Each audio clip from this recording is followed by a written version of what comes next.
Hello, all you beautiful people. Welcome back as per usual, more esports talk. And today we got some crazy stories and certainly some crazy points out there revolving around 100 Thieves. This past weekend as well, a couple days back, we did see 100 Thieves fighting for their first ever CSGO championship and title yet again. A chance they've only had, I believe, one other time. And with this new Renegade squad trying to prove their worth, which was a while back now, a pretty big buyout of that Renegades roster to join 100 Thieves. And I will sadly bring the news to all of you guys. I'm sure many of you are aware by now, 100 Thieves does remain without a title in CSGO, and it's going to be a debatable point probably going forward for 100 Thieves Esports. Been a hot topic as of late. As a merch or apparel company, they remain only having, I believe, 2 titles to the organization's name in their short history so far, and both those titles remain to be in Call of Duty, of which they are not partaking due to an expensive franchise fee. I will say the performance they put on over this past weekend, though, was the best performance 100 Thieves CSGO has seen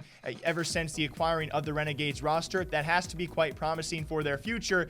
And I will say this past weekend was actually the first time I really enjoyed CSGO content in a long time, and it makes me miss the major all the more. The team they ran into in the grand finals for ESL Pro League on the North American side, unfortunately so, not only saving tactics for the grand finals, but looking like an unstoppable force, and also had a one map advantage, that being 100 Thieves versus Furia. I will say, if you guys are 100 Thieves CSGO fans out there, props to the boys in their run to get there, you know, taking down Team Liquid and EG. EG currently #1 in the entire world. Yes, it's online CS, and I don't know how to judge this whatsoever, but it's a very impressive run, but an even more so impressive showing from Furia. And in case you guys missed it, they saved an Olof-like boost on Vertigo. If you guys did not see this, it was pretty crazy. And yes, they saved this for the grand finals alone.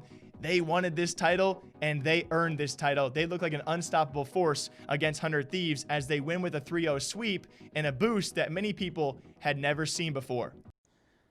This is not, I'm not going to say map breaking by any means. Once it's figured out, but this is gnarly stuff to be seeing. They've mollied this off, so they feel watch safe. This. Here we go, sees the feet. He's going to have no idea. They can't call this.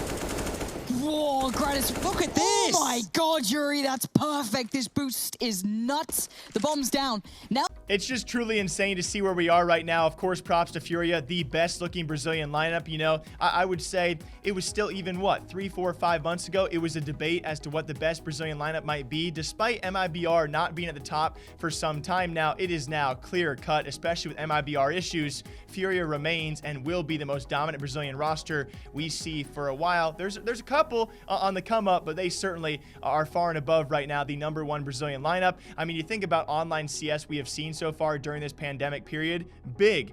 #1 for a short time. Heroic, by some standings out there, was #1 for a time. Now Evil Geniuses, North America on top and #1.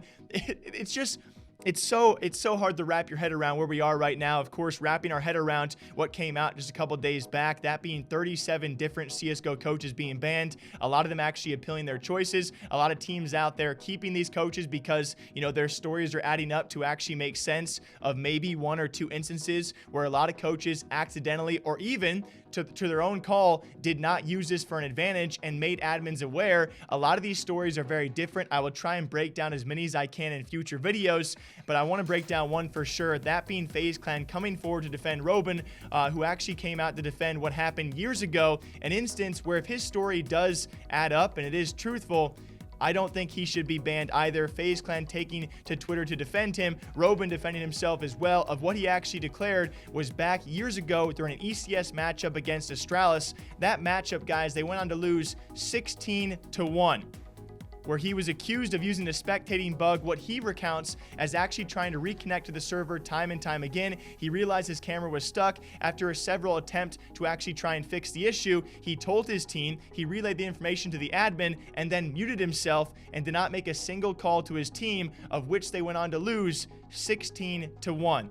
I'm going to believe his story on this, and if it is truthful, I do believe several coaches out there have similar and equivalent level of appeals, and they should not be punished whatsoever. ESIC obviously has a lot on their plate right now. We still await a response from Valve on top of that. FaZe Clan are now defending a former coach, Robban, and I don't think he will be the last one to be defended, and hopefully relinquished of his punishment. It's been a crazy week or so for Counter-Strike, guys. I keep on trying to catch up with it, and thank you all for being so patient with me, all right? Until next time, hope you guys all enjoy. Drink that water, drink that coffee. What coaches are innocent, what coaches are guilty. It's a wild time to break it all down. Take care of yourselves. I'll see you back here sometime soon.